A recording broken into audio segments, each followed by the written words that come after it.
Everyone. Stephen Pedigo here from the LBJ School. I know many of you because many of you are my students and have seen you around campus at the LBJ School. I am super excited about this afternoon's afternoon's event. Hopefully you don't have coffee. Hopefully you have another type of beverage maybe as you're enjoying this conversation for our happy hour conversation. We have Sheryl Sculley, who is the former city manager of the great city of San Antonio here, to talk to us about issues impacting cities, but more importantly, as well, about her new book, which is exciting, Greedy Bastard. So it's a great title. It's very provocative and those types of things. We are excited to be partnering the Urban Lab with our student ICMA chapter. And with that, love to turn it over to Tatum Trott for just a little bit of information about the student chapter, what you guys do, the activities you do. Tell us more about ICMA, Tatum. Yes, thank you. We're so excited for this event tonight and so grateful for the interest in local government that we're seeing here at LBJ. And especially thank you, Sheryl Sculley, for joining us tonight.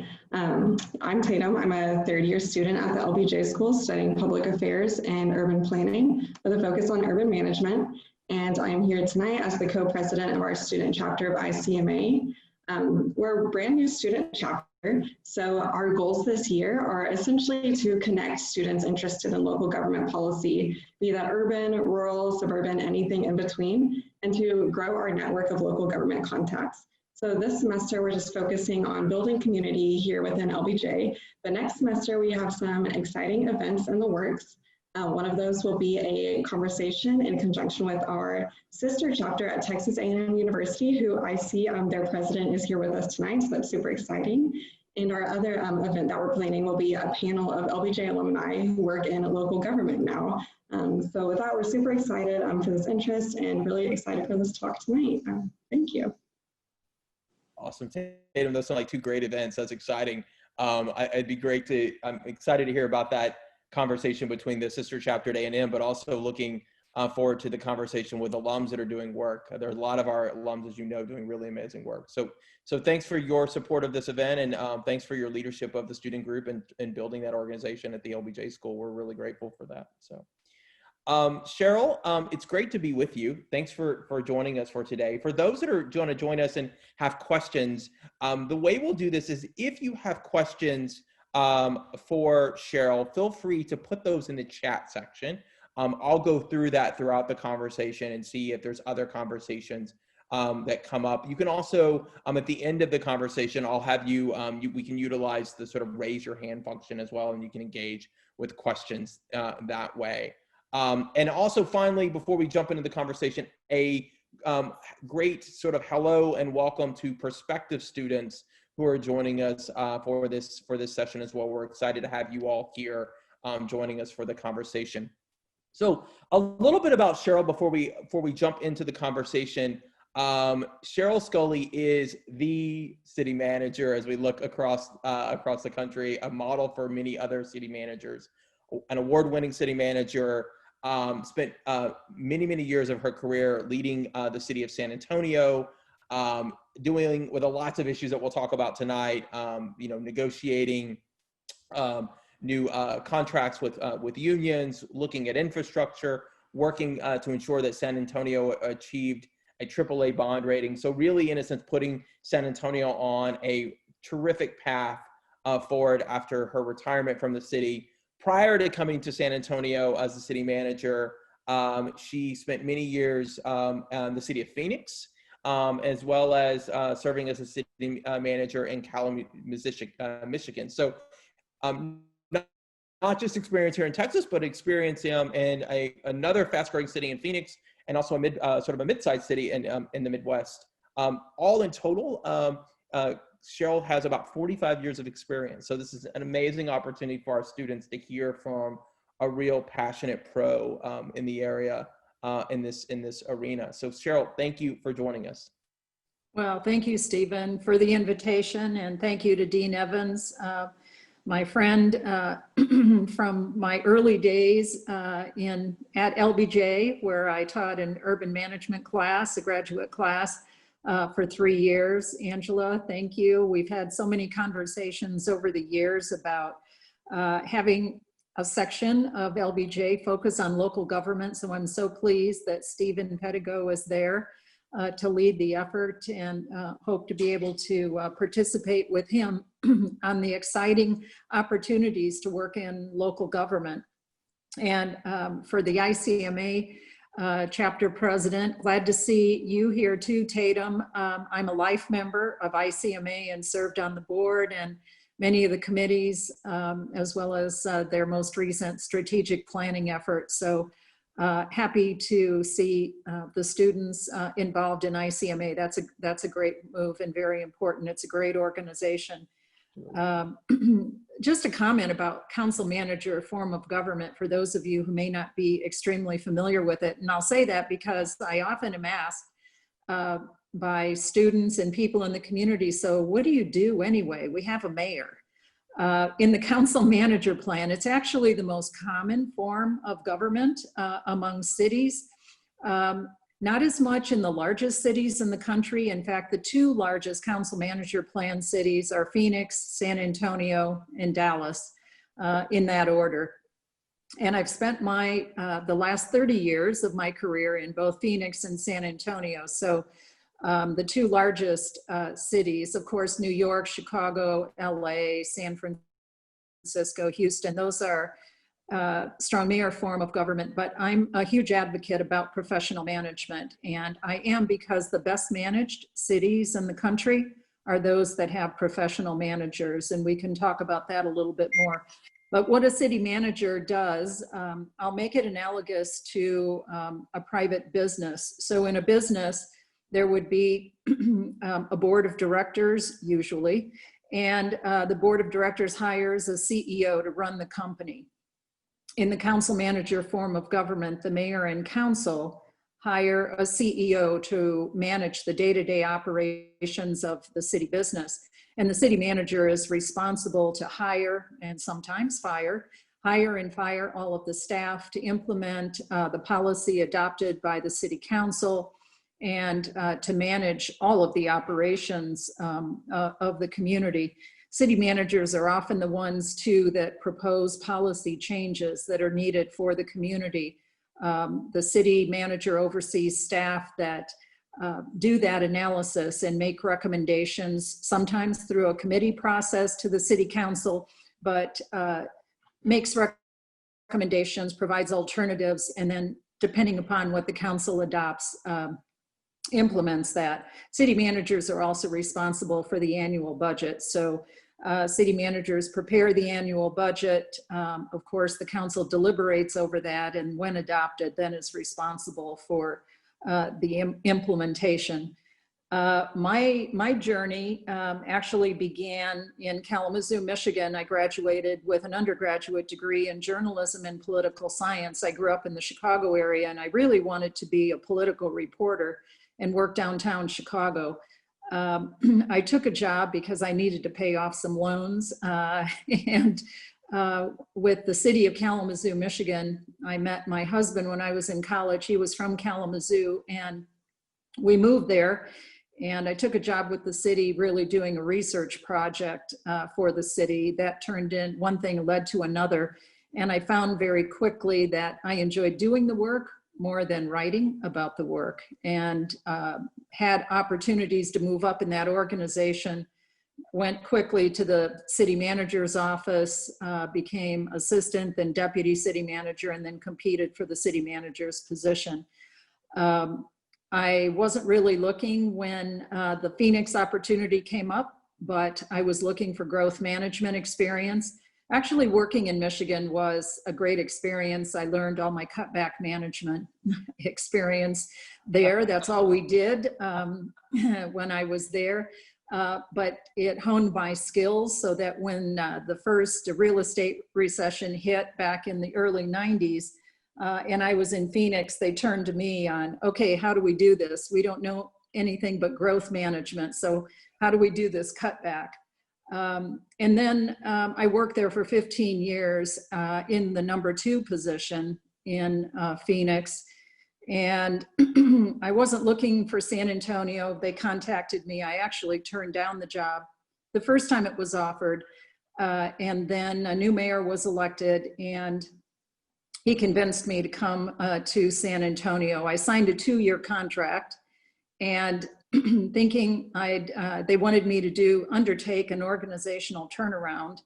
I thought it'd work for a couple of years, go back to Phoenix, and here I am 15 years later. I actually served as city manager in San Antonio for 14 years, taking on a number of very big challenges for the city, but assembled a phenomenal team. My successor was one of my deputies, and I'm especially proud of that and the work that we did to develop future local government leaders. Because when I was recruited to San Antonio, they wouldn't consider anyone inside the organization. They wanted someone from the outside.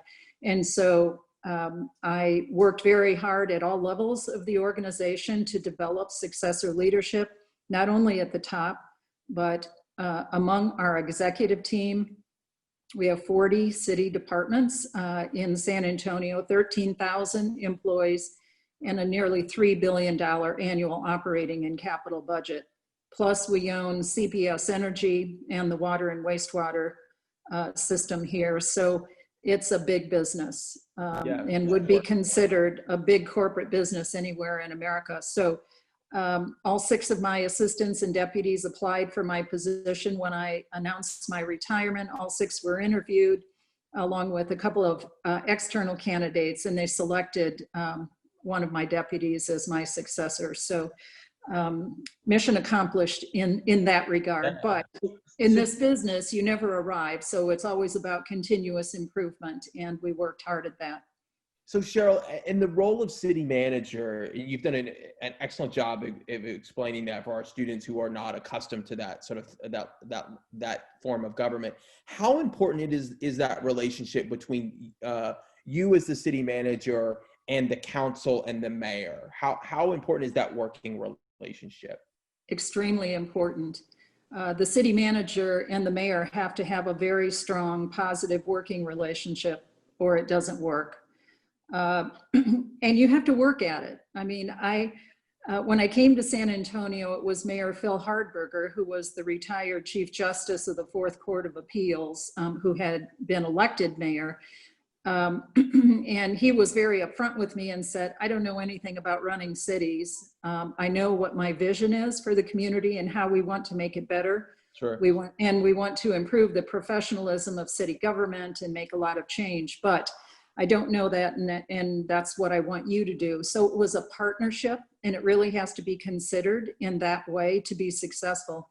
I actually worked with 4 different mayors and 47 different elected officials during my 14 years in San Antonio.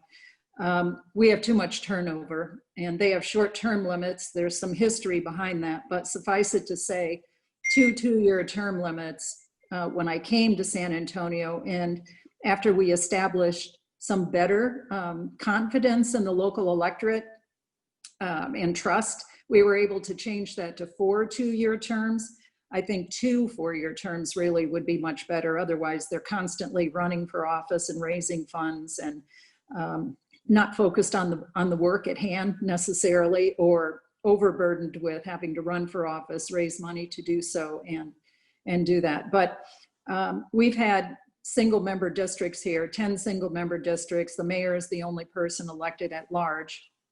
But the working relationship between the city manager and the council, the mayor and council, has to be a strong one.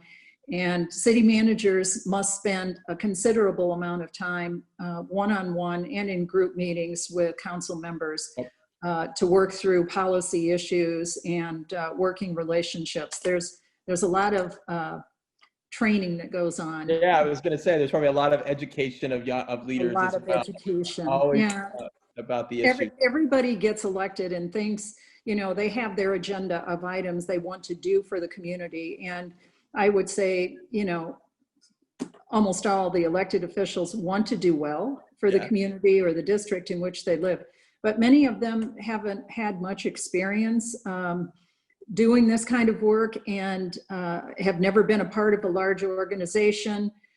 have never made payroll, have never run a business, and so you can have good ideas, but you have to have someone who can implement. And that's one of the reasons I'm such an advocate for professional city management.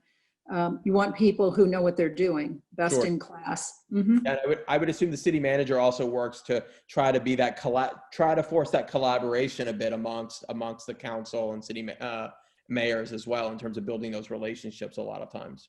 Yeah, it's true. And I've seen in many cases where someone on the city council runs for mayor and was a collaborator when they were among the council, and then they kind of go off and do their own thing once they're mayor, and the rest of the council doesn't like that necessarily all the time. So it's important for the city manager to play that facilitator role to help them work together to solve issues and problems. So yeah, I get to manage up and down as a city manager. Yeah, for sure. So let's turn to your book, Greedy Bastards. That's a fairly provocative title. How did you come up with the title for the book? Yeah, so the subtitle helps a little bit. One city's Texas-sized struggle to avoid a financial crisis. The book is really about why I was recruited to San Antonio to do this organizational turnaround and what prepared me to take on this challenge. But in the process of working on organizing and reordering local government here in San Antonio, I uncovered public safety contracts that were excessive by any metric. And I can't take credit for the title of the book. It was inspired by our police union president, who accused my team and I back in 2014 of portraying them as greedy bastards. In fact, one of his, I don't remember, it was an interview and social media advertisement, concluded by saying something like, "She thinks we're greedy bastards, but we're not." And I remember the first time I saw that, I joked with one of my staff and said, "Gosh, if I ever write a book," he just gave me the title. And I stuck with it. And I give him credit for it. Stephen, you know, because you've read the book, but I give him credit for the title. We took on changing these excessive contracts because we did a lot of things. And the book talks about some of the major challenges I faced when I came to San Antonio. But with regard to the contracts, I convinced Mayor Castro back in 2013 that we needed to do this, presented a business case, and showed that if we left this undone, that by the year 2031, public safety, police and fire would consume 100% of the city's general fund budget, meaning no streets, sidewalks, parks, libraries, public health, animal care, general administrators, nothing else would be done by the city. Of course, we wouldn't let that happen. However, it was to signal that we were early enough in the process that that was our trend. It was a bit of an academic exercise nonetheless. It was to demonstrate that this needed to be addressed. And so he said yes.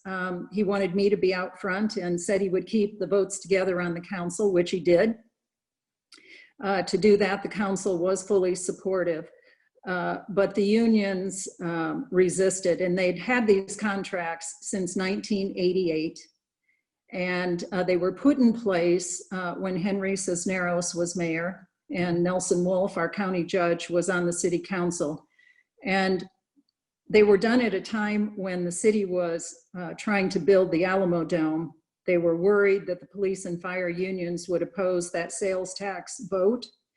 And so they gave these excessive contracts to the police and fire unions. So they've been in place for 25 years, and they used to brag about it. I mean, it was free health care for the officers and their families. They had a legal fund that paid for their estate planning, wills, divorces, child custody disputes, criminal defense for DUIs and domestic violence. It was excessive by any metric. And I sat down with the union presidents, and let me just say, I'm not a union buster.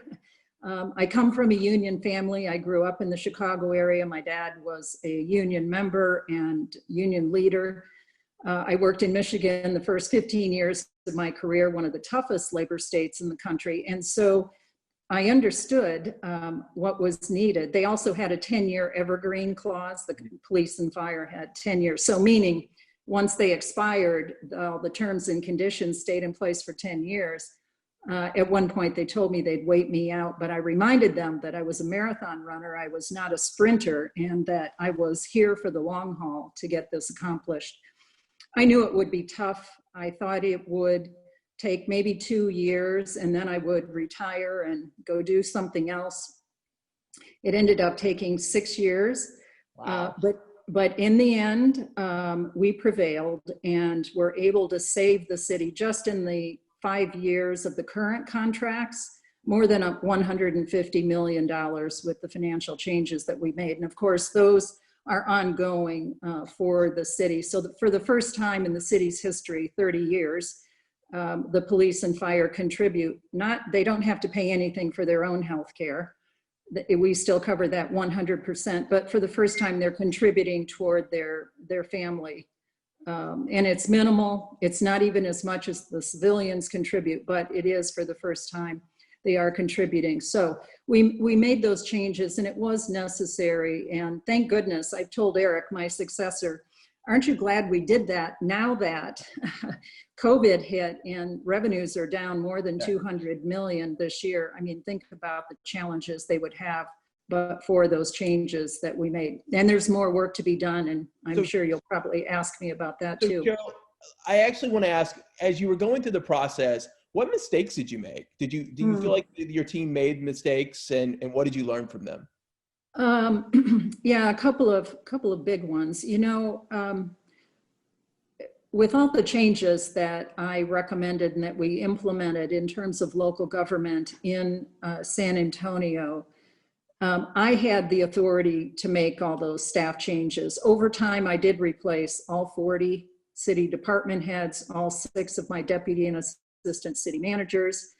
But this issue was bigger than my sole authority. This had political implications. I say that because the unions would go to the legislature whenever they couldn't get everything they wanted from the city. And one of the things they did go to the legislature and get was an exemption to the city charter that allows them to work on the city council elections.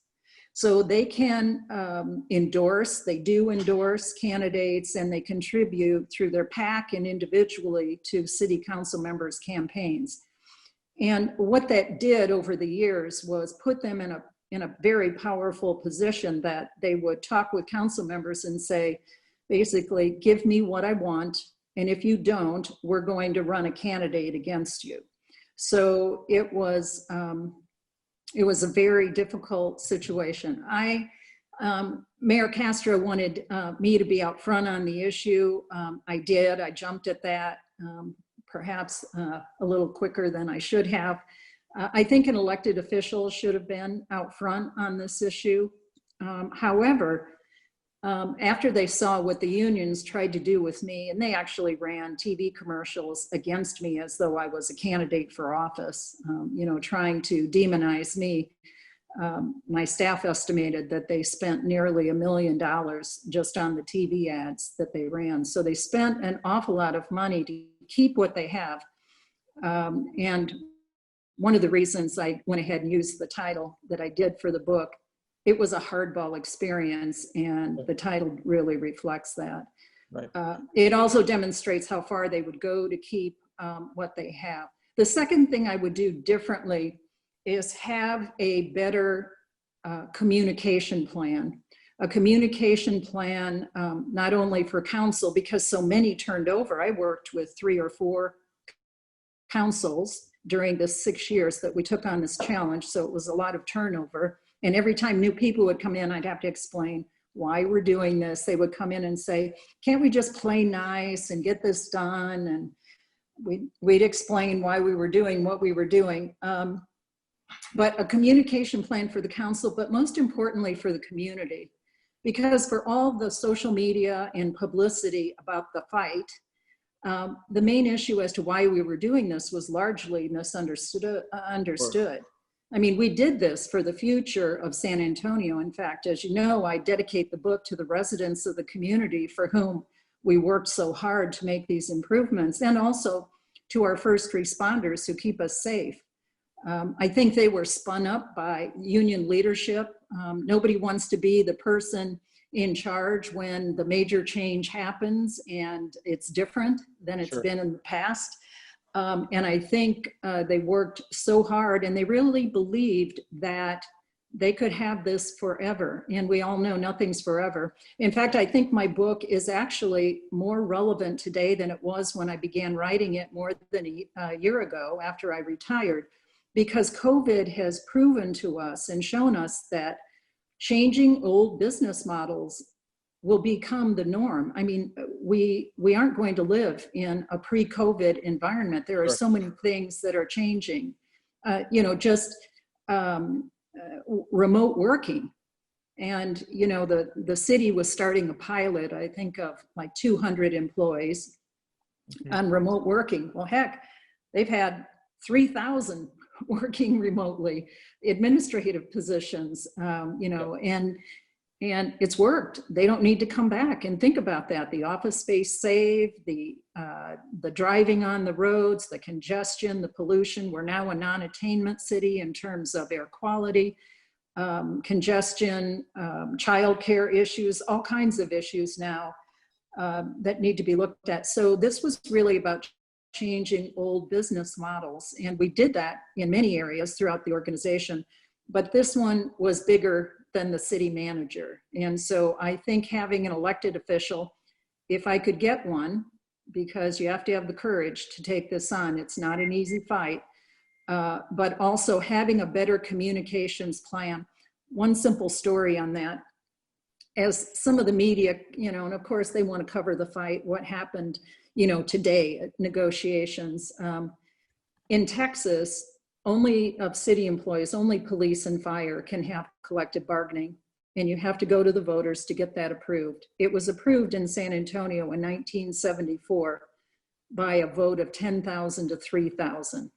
Okay, so we have 700,000 registered voters in Bexar County today. So, I mean, it was a special election, small turnout, but it's been in place since then. So by Texas law, once you have it, you have to bargain in public.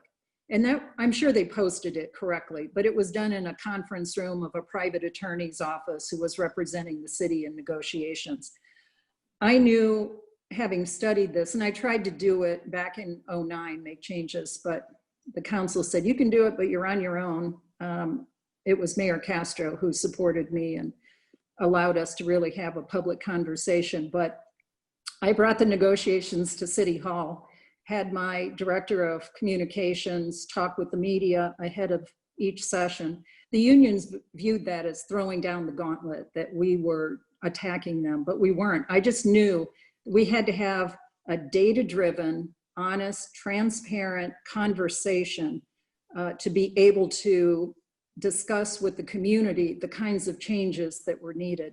But they really didn't want that. So a communication strategy, because what happened, as things would be reported and out of context, I'd get calls from CEOs or neighborhood leaders saying, is this really true? And I'd explain, and they'd ask, can you put that in writing? So I started a little newsletter, and it grew over a year and a half or so to over 600 people who wanted to be on this newsletter to get the correct information. Some council members liked that, some of them didn't. And the union certainly complained about it. They didn't want me putting out the correct information. So up front, I think we should have had a very definitive strategic communication plan that was adopted by the city council. So as council members came and went, we had in place the plan as to how we were going to talk with the public about this important issue, and the media for that matter. So Sheryl, I'd love to take these lessons learned and sort of forward them to, an issue that's facing lots of our cities today, and that is the conversation and dialogue around defunding the police. It's a public policy discussion that cities here in Austin, Minneapolis, and other places are having.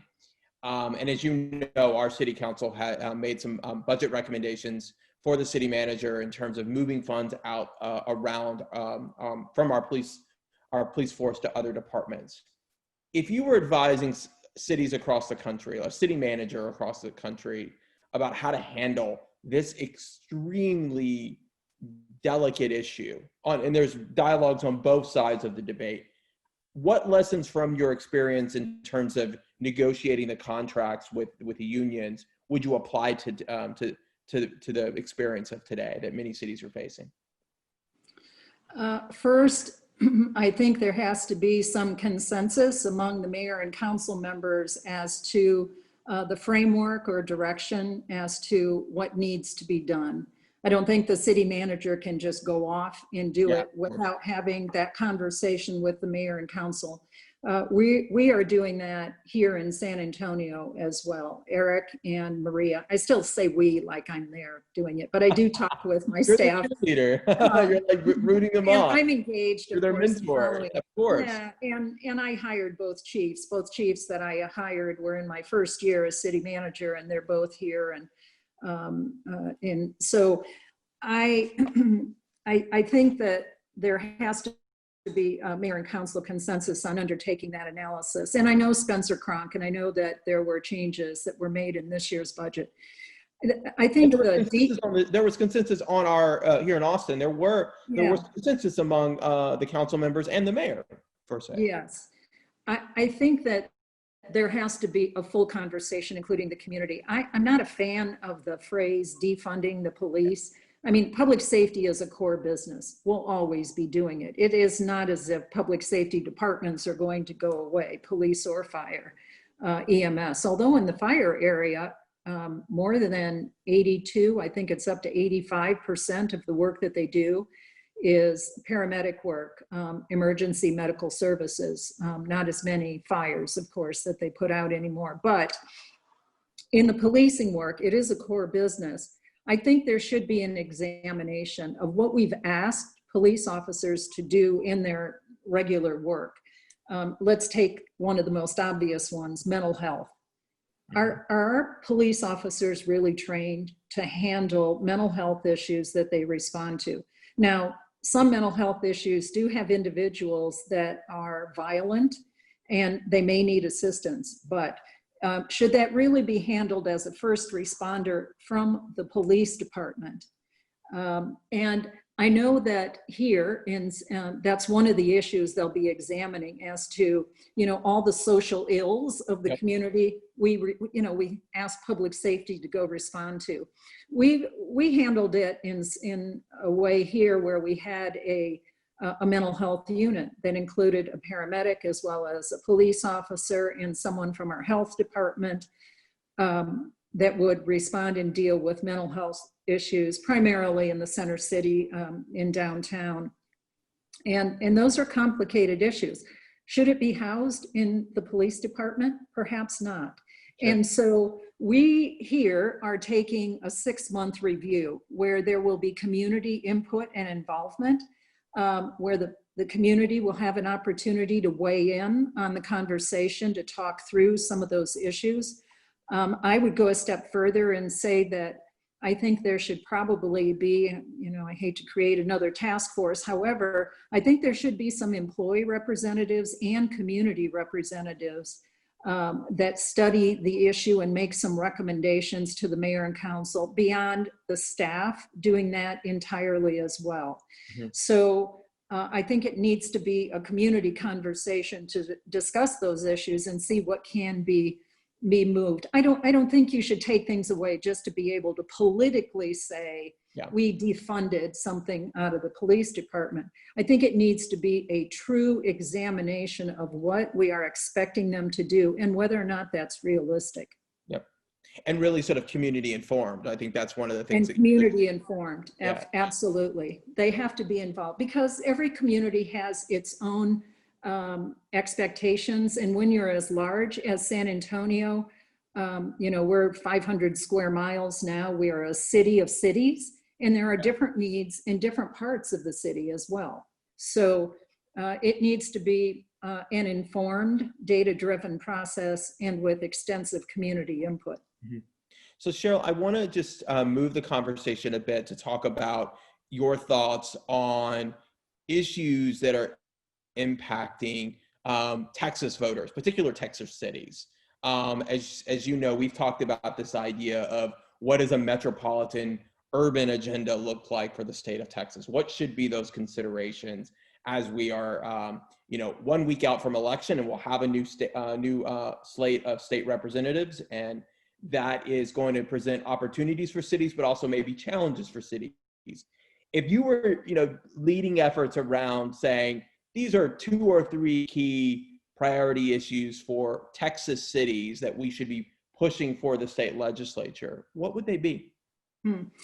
A couple of things, and I'll give a plug for Texas 2036. Yep. I'm serving on that board headed by Tom Luce out of Dallas, and Dr. Margaret Spellings, the former education secretary, who's the CEO. AJ Rodriguez, who was one of my deputy city managers, is now executive vice president there, leading the effort. In fact, he just did a podcast, if anyone wants to look at it, on YouTube, as to the legislative agenda that's upcoming in terms of what we need to do for the community.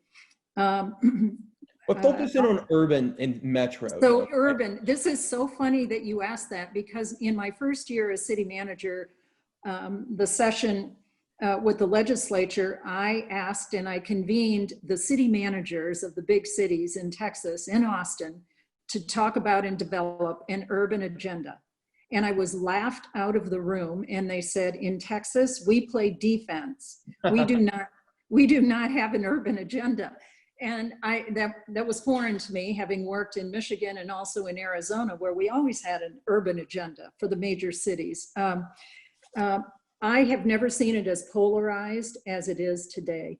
And one of the 6 pillars for Texas 26, which is the state's bicentennial, and it's about how do we make the state better with regard to education and healthcare and the environment and infrastructure and safety and government performance. And my focus is in the areas of education and government performance, because I think we do have to reach some common ground on the getting along with the state this idea of local and the major cities, because the issues are complex in the major cities, and we need a partnership to make those better, as exists in some other states. So some of those major issues have to do with the issue of equity. San Antonio is one of the most economically segregated cities in the country. In fact, I think we go between 1 and 2 in terms of cities economically segregated. And I'm proud to say in 2017, I recommended a budget in conversation with the mayor and council as we did our goal setting that was based on equity. That is, discretionary funds going to those areas that needed it most, as opposed to what happens in single member district cities. You end up dividing by 10 or 8, whatever number of districts that you have. That just perpetuates, it's equal, but it perpetuates the inequality or inequities among those districts. We have to address that. We also have to address the broadband issues. So many parts of the state, there are some rural areas, but especially in the urban centers and the low income neighborhoods, so many children that when we had to do education from, remotely, did not have access. In fact, in the San Antonio Independent School District, the superintendent estimated that 25% of the kids, he couldn't even find them, let alone connect with them to their classroom settings. So we have to do more in terms of the future of broadband and how much technology there is out there for the communities. Emergency preparedness as well is an issue, especially with the coastal cities. We've hosted during many of the hurricanes evacuees from the cities, and making sure that we have those plans in place. And even among public safety, some of the extras that they have that they've been able to, and they have full-time lobbyists, of course, that work the legislature so they can get what they want. Some of those things need to be adjusted, or there will be future financial problems. Also with regard to accountability. I mean, one thing that we didn't get changed here in San Antonio when I tackled the financial issue, and it was a priority for me and for the chief on police accountability, holding officers accountable, allowing the chief to fire bad cops. We, I think, lead the state in terms of bad cops that get returned to us that we then put on desk duty because they would be a problem to have them back out on the street and could harm other people. And that's not a good use of city resources. But due to state laws as well as the collective bargaining agreement, the chief can't use in arbitrations the entire personnel file. So there are many things that need to change in that regard. Yep. And that may take some legislative action. It may also require a vote here locally. I know that there's an organization circulating petitions to put collective bargaining back on the ballot in San Antonio, that is to rescind it. So I don't know whether or not they'll collect enough signatures to get it on the ballot, but I know they've been circulating their petitions at the polls, and there are a lot of people voting, which is a good thing. Yeah. So they may get their signatures pretty quickly. So Yeah. they're, for the major cities, how to handle civil unrest, dealing with some of the non-attainment air quality issues are critical. And then I like what you said about having an urban agenda. I think we need to do that. Yeah, I mean, it's one of the things that we've been communicating a lot with the work at the Urban Lab and some of our other partners is the fact that Texas is actually now an urban state, right? 9 out of 10 of us live in urban areas and metropolitan areas. In fact, Right. I've made the argument in the last few weeks, this is an interesting time for Texas because it's a metropolitan election, right? Our suburban areas and cities will probably vote more in a block than ever before because a lot of the issues that they're experiencing are similar and have to be solved from a regional perspective. So agree with you very much so on a lot of those issues. The other thing I would put forth is just the need for more local control for cities and local jurisdictions where power is not being succeeded, right? The state legislature in the state of Texas has, I had a terrific, one of my superstar students looked at this for me over the course of the last legislatures, and what you continually see is what types of power and opportunities being taken away from cities and counties. And that is a real issue. The challenges that you have in San Antonio are different from those of Austin, Dallas, et cetera. So last question, and then I want to turn it over to our students. And it is, and frankly, this is really a question for our students. A lot of our students on this call want to do exactly what you've done. They want to be a city manager. They want to be a leader in city government. What would be the advice that you would have, but more specifically, maybe if you were coming out of a public policy school, what skills should they walk away with? How important is quantitative skills? How important are leadership skills? What are those skills that they need to say, on my checklist, I check these off as I'm walking out the door of the LBJ school? Mm-hmm. So what I encourage people to do, and I'll use our fellowship program. We hire MPA graduates here, and it's become a very competitive program. And they work in 3 different areas for a year: budgeting and finance, the city manager's office, if you really want to be a city manager. And what I'd say is beware of what you ask for. I mean, I've had a fabulous career. I've worked on some phenomenal projects, and I'm a big supporter of local government. I say that having taught at the LBJ school. So many people think they'll go off to the federal government and influence major policy at the federal level, and very few people, as Angela knows, and you know, Stephen, really get to do that. But at local government, you're affecting people's lives every single day. You wake up, you turn on the water, you turn on the power, you drive on the streets, you walk on the sidewalks, you use the parks and the libraries.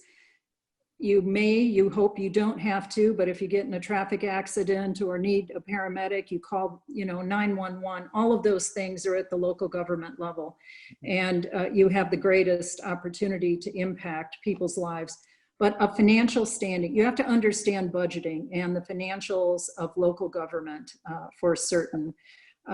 You also need to have a diversity of experience, and it's okay to, and I encourage people to step outside of their comfort zone.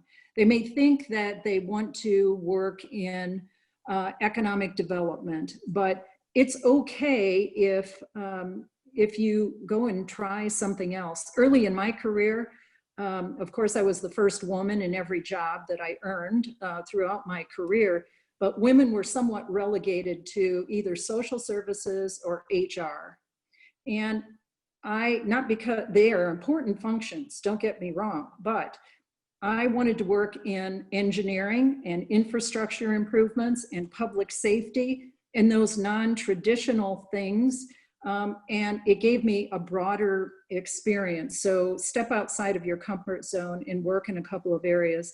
And it's okay to move around a bit. In ICMA, we have one of our tenets and value system ideas is that, you don't get into something and say 6 months into it, oh, I can't stand this, I'm gonna go jump around. I mean, it's a red flag to me if I'm seeing somebody jumping around every year from job to job. But it's okay to move around and try something different. And if you get into a big organization like San Antonio or a Dallas, and or Austin, where there are a number of departments, you're able to stay within the organization, but move within the organization to try different kinds of things.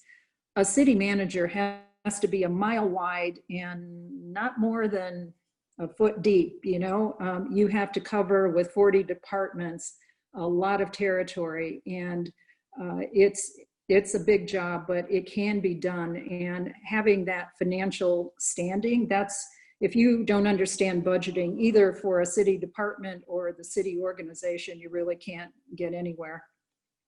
What about private sector experience? Would you encourage students to get private sector experience as well? I mean, that's one of the things I've been talking to my students about is like, you can do economic development and urban policy work in the private sector and gain a lot of skills and experience and bring them back to the public sector, frankly. Yes. Thoughts on that? Yes, absolutely. In fact, let's see, Carlos Contreras, he's an LBJ grad. He did the dual program, a master's in public policy and also a law degree. I hired him he was a private attorney, and hired him as my IGR director to handle our legislative matters, and then later promoted him to assistant city manager. And he's over economic development, the airport, as well as our communications and local government legislative lobbying programs, and has done an excellent job. I also hired a city attorney who had never worked in the public sector. Andy Segovia was general counsel at General Motors in Detroit. He's originally from San Antonio. He graduated undergrad from Notre Dame, a master's degree from Texas A&M, and a law degree from the University of Texas, and did an internship with General Motors, and thought he would come back to San Antonio as an attorney, but they kept him, and he worked there for over 25 years. And I recruited him. He was interested in coming back to Texas, and I recruited him as city attorney. He's done a fabulous job. So I think there are, and I've hired IT people. My IT director in San Antonio, okay, I'm still saying mine, but I did hire him from USAA. Yep. So there are, you can go back and forth. So Sheryl, we've got one question that's come in, and it's pretty San Antonio specific. But it's about the expansion of UTSA in terms of downtown and its cybersecurity hub. What impact do you see happening on the west side? Do you have concerns? Do you see opportunities? What are those benefits? This is one of those questions that I get a lot in my class about how do you utilize investment to catalyze, change downtown, but ensuring that it's having the opportunity that all residents sort of get the benefit from that. Thoughts on that question? It can't happen soon enough. It will be a huge positive for San Antonio and for downtown San Antonio. I've lived downtown. I live right on the Riverwalk, just south of the county building. I'm 2.5 blocks from City Hall. Sometimes I thought that might be a little bit too close, but I say that half jokingly, but downtown has changed dramatically. And for a long time, when I first moved here in 05, people said, why did you go downtown? Only tourists are downtown, with the Riverwalk and the Alamo and the Convention Center and 14,000 hotel rooms. But that is changing. And if we really want to make the change, the downtown campus is the way to go. I am fully supportive of Dr. Taylor Amy. In fact, I serve on his advisory council for the downtown campus. I'm still involved in that. And I'm just thrilled that Graham Weston gave a huge check to UTSA to build this data science cybersecurity center downtown. And in fact, we negotiated with UTSA and are providing the land that they will build that center, and it's just across the street from City Hall. It's a game changer for downtown. Having more young people living in the downtown area and schooling in the downtown area will totally change the city. And I can say that from experience because I worked in Phoenix with Dr. Michael Crow, the president of ASU, when we created the downtown ASU campus that now houses I think they're up to approaching 10,000 students in the downtown area and have moved. When I was there, we moved the College of Nursing entirely to the downtown. We had built a bioscience campus, and Dr. Crow moved the nursing school, but now the public policy school, the Cronkite School of Journalism, and the law school are all in the downtown area, connected by light rail, I might add. Between the Tempe campus and downtown Phoenix, it has totally changed the downtown. Private sector development of high-rise housing for students, downtown Phoenix, a student union there with, in fact, when Dr. Amy came to San Antonio, he used as an example when he met with the mayor and I and said, I'd like to do what happened in Phoenix, and my eyes lit up and said, let's go at it, because I knew what kind of impact that would have for a downtown, just invigorating with youthfulness, and also we're renovating housing for faculty and staff as well. So it's an exciting project, and I know it will improve San Antonio and the near west side. So Sheryl, we've got time, we're butting up near the end of the hour, and so we've got two last questions. I'm going to take the question from Michael in the chat, and then I'll let my student Wani, who was one of my former students, who's got her hand raised, ask her question as the close. But Michael's question is, how do you, as a city manager, or we're thinking about metropolitan priorities, how do we balance the interest of suburban areas and urban cores? Often at times they may be competing priorities. Thoughts on how you do that? Yeah, it is a balancing act. Early in my tenure, one of the reasons I was recruited here was to do big bond programs. They knew I had overseen several $1 billion of bond programs when I was in Phoenix, and so they wanted me to put something together. We did, and we put in place every 5 years now, we go to the voters for another big program. We did $2 billion during my tenure of streets, drainage, libraries, fire stations, museums, all of that. And I recommended in my first bond program for $550 million, and the city had never done anything greater than $100 million. Not that that's a small amount, but in a city this big, it didn't go very far. So I recommended 550, and I recommended that we do everything inside the 410 loop, that we keep it in the center of the city, the monies. And I was nearly thrown out of the room because the council members that represented the northern, more suburban districts said, oh no, the people that vote, the majority of the people who vote live up there. And no, we have to make sure we cover all areas of the city.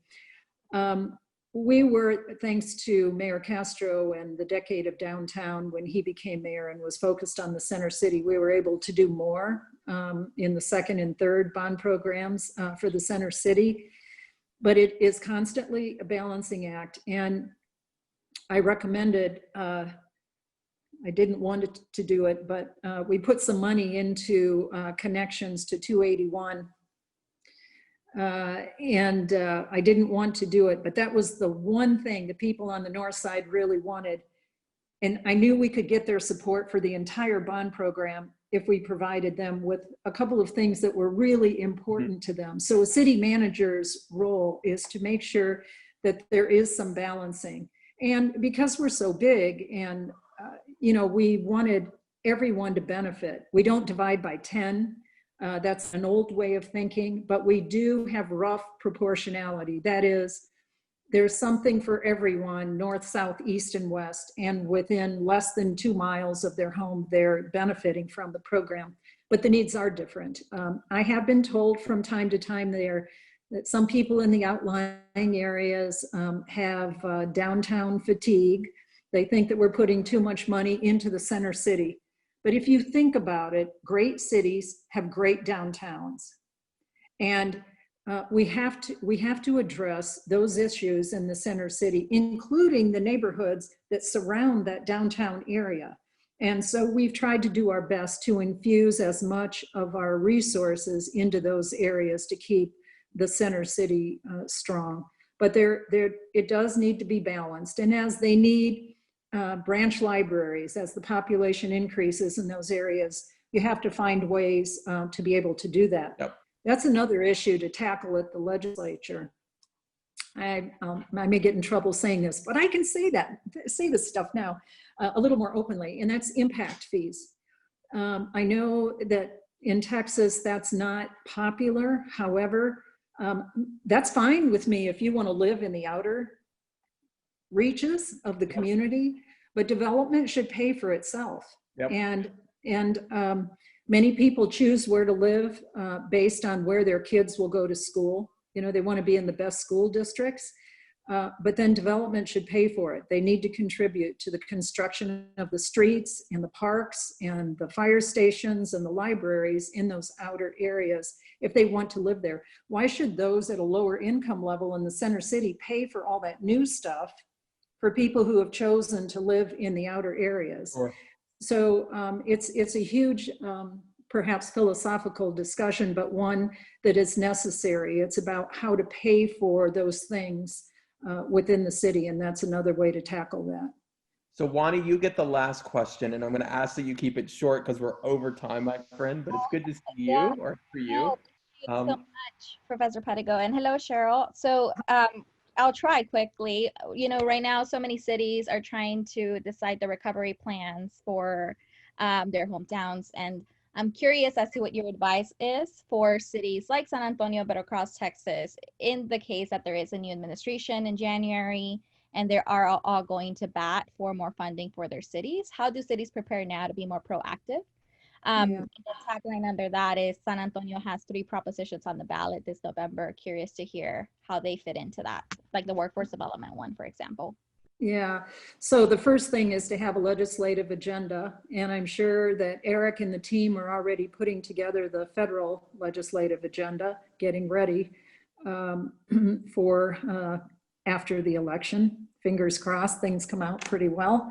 I won't say more than that, but so having that, and they're working on the state legislative agenda also. And I mentioned Texas 2036 has an agenda also that deals with some important issues for cities and throughout Texas. But the cities have to have their state legislative agenda and also the federal agenda in place and reach consensus on that. On the 3 props on the ballot, I'm supporting all 3. I'm heavily engaged in the campaign for pre-K for essay. We launched in 2012 with voter approval and early childhood education program. We educate 2,000 4-year-olds, as you know, Wani. on an annual basis at 4 schools. I didn't think I'd be in a superintendent and a city manager at the same time, but we have more than 300 staff of master certified early childhood educators that work in our schools. It's an award-winning program, and Brookings has identified it as one of the top programs to watch throughout the country. As an example, and I served Joe Strauss, co-chaired the Early Matters Task Force, and we are working toward universal pre-K education for San Antonio. Education is the key to the future success for San Antonio. An educated workforce with the appropriate 21st century job skills is what will carry us so much further. So I'm endorsing all 3.